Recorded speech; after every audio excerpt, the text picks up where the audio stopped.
Hello, everyone, and welcome to this episode of the Fortcast.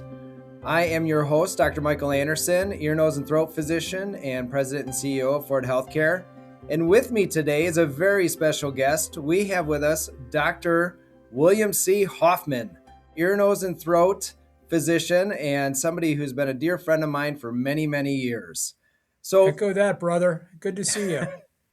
Dr. Hofmann, welcome. We're going to be talking today about seasonal allergies, a very common topic, but oftentimes people aren't aware of the advanced treatments that Dr. Hoffman can offer here at Fort Healthcare. But before we dive into that topic, Dr. Hoffman, how long have you been with Fort Healthcare?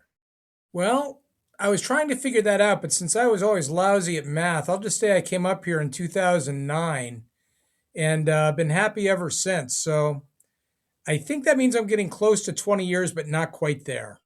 I think that sounds pretty accurate. And it's good to hear that you're happy. I know our patients and community are very happy. They've been flocking to you now for, like you said, almost 20 years. And you see plenty of people here in our Fort Atkinson and also in our Watertown areas. So thank you for that. No, it's been a great ride. I'm enjoying it.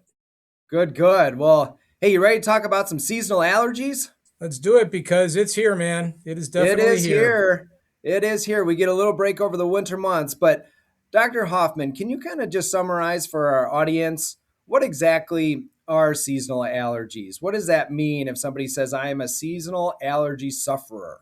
It's always a good question. What it means is essentially there are certain times of the year when you're going to notice symptoms like sneezing, nasal congestion, nasal drainage, itching of the eyes, and those symptoms may drive you a little bit nuts for a few weeks, maybe a couple of months, and then they seem to go away. And they come back about the same time next year.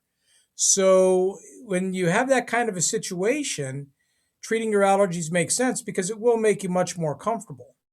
Now, Dr. Hoffman, can somebody have allergy symptoms that you just highlighted in multiple seasons of the year? We traditionally think of spring, summer, fall, and winter, but is it possible for somebody to have symptoms in more than one season? Absolutely. I just saw a patient that fits that bill perfectly. Yeah, we often see that in our community where it starts with one season but then extends into other seasons.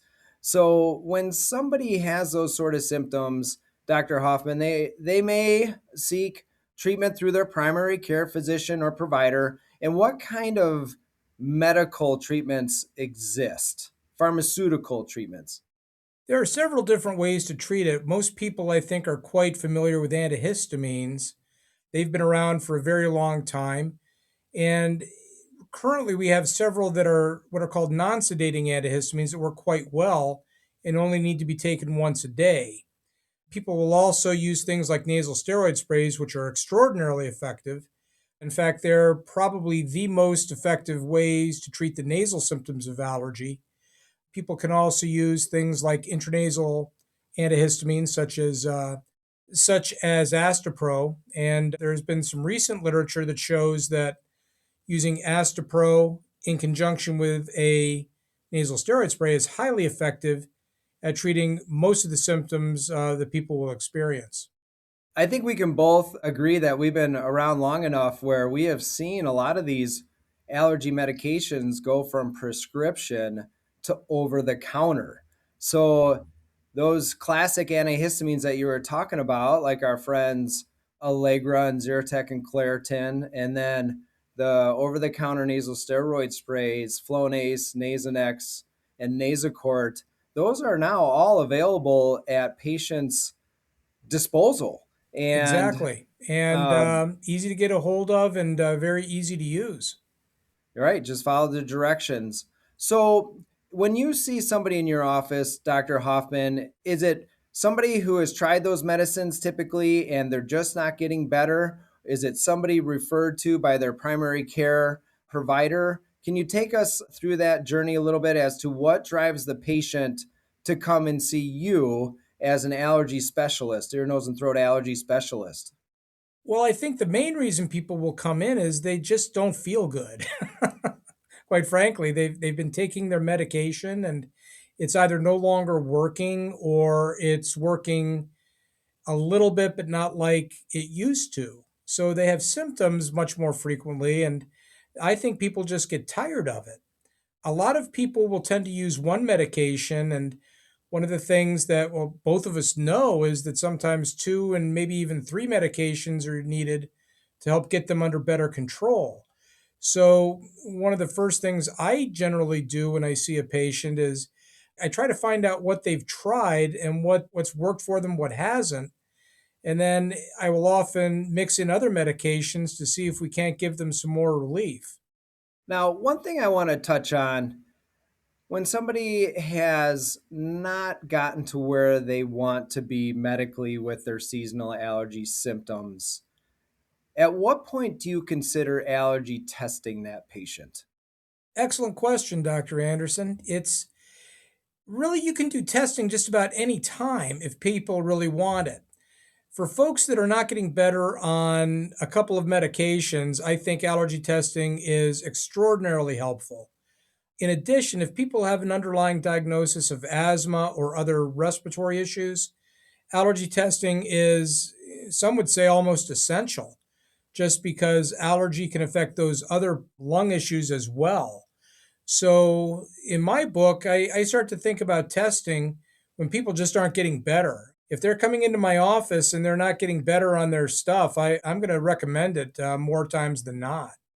Yeah, and I think that's really well said. And oftentimes, I bet when people seek you out, they definitely have chronic symptoms. It's not like it just started last year. They've been suffering with this for quite some time.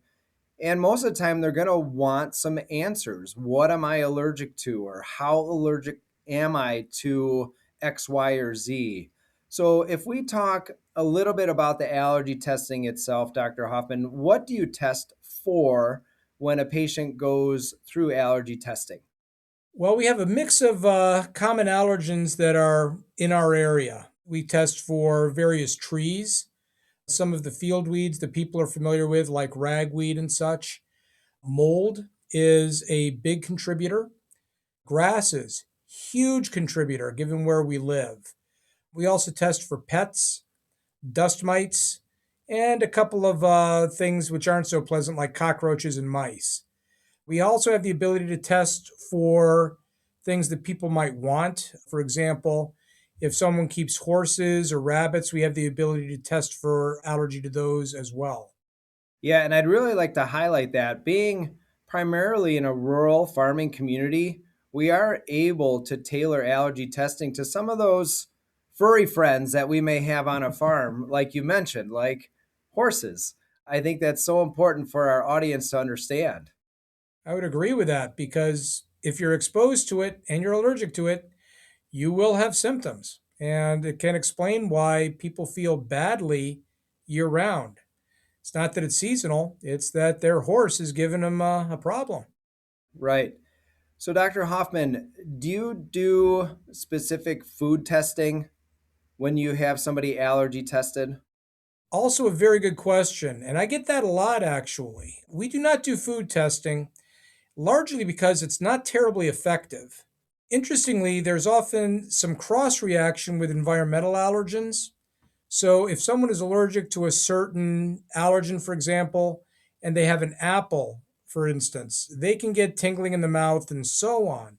So, oftentimes, if people are tested and they go through therapy or they treat their allergies aggressively, their food symptoms tend to get better. Well, let's dive into a little bit of that therapy that you just mentioned. So when somebody gets allergy tested, sounds like it's a wealth of information. What do you typically do with that information? Are there other options for patients once they've been allergy tested? Absolutely.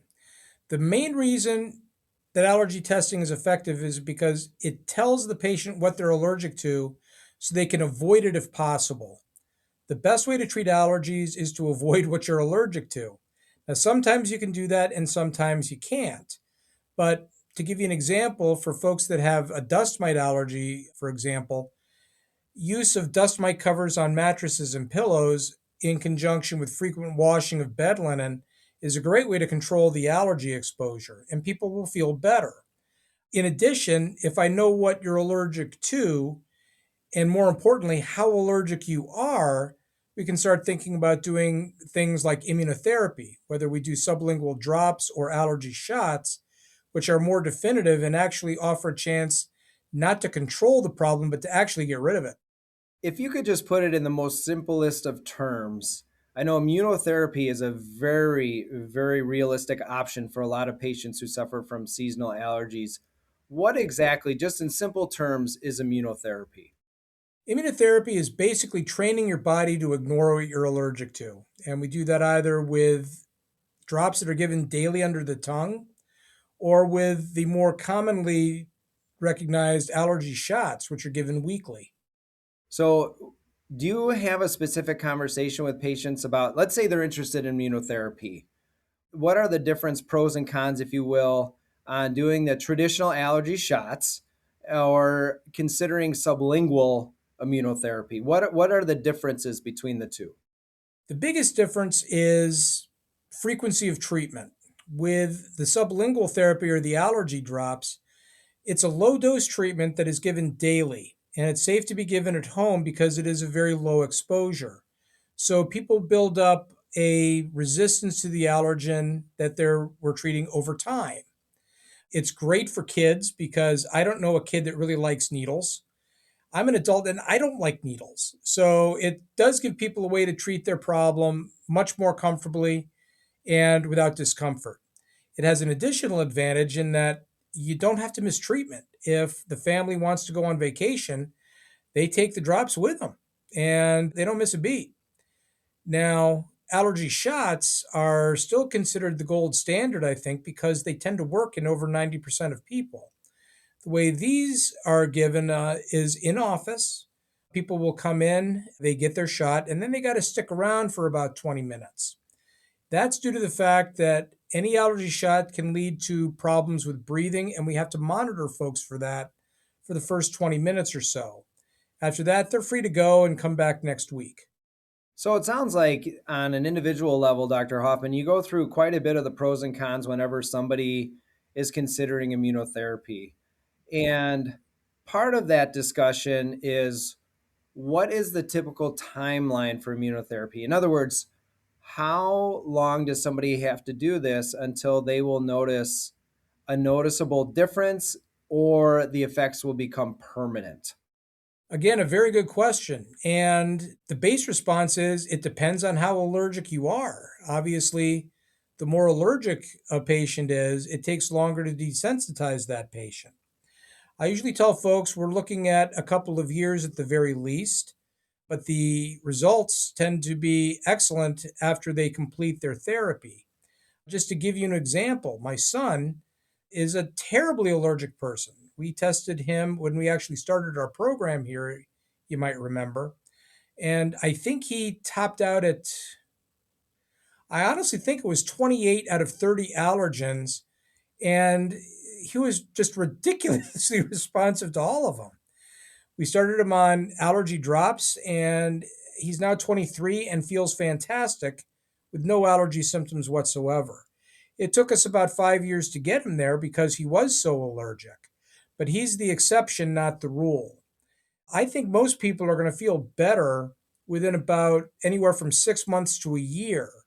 One of the things that they'll often experience is their medicines that they didn't think were working now are working. They seem to be feeling better on them. And that's a real sign that the treatment's having a good effect for them. Yeah, I would say immunotherapy overall is extremely effective at treating seasonal allergies. Would you I would agree agree? with that 100%. Some people would say 90 plus percent, especially for the allergy shots, because that's been better studied, I think. Gotcha. Gotcha. Well, Dr. Hoffman, I can't thank you enough for being on this episode of the Fortcast Vodcast. Thank you very much. I learned a lot about seasonal allergies talking with you, and I'm sure our listeners did as well. So thank you, my friend. No, always a pleasure, Dr. Anderson. Anytime. And with any other subjects that you want to bring up, I'm always happy to talk. I love what I do, and I'm just happy to be able to help folks. It's a fun thing to be able to do every day. Well, we appreciate it. Your patients appreciate it. So thank you. Anytime, my friend. You need me, I'm here. I hope our listeners appreciated it also. So thank you for tuning in to this episode of the Forecast. Please share us on our social media channels, and also please check out our full library at Ford Healthcare, where you can view past episodes of the podcast as well. Thank you and have a great day.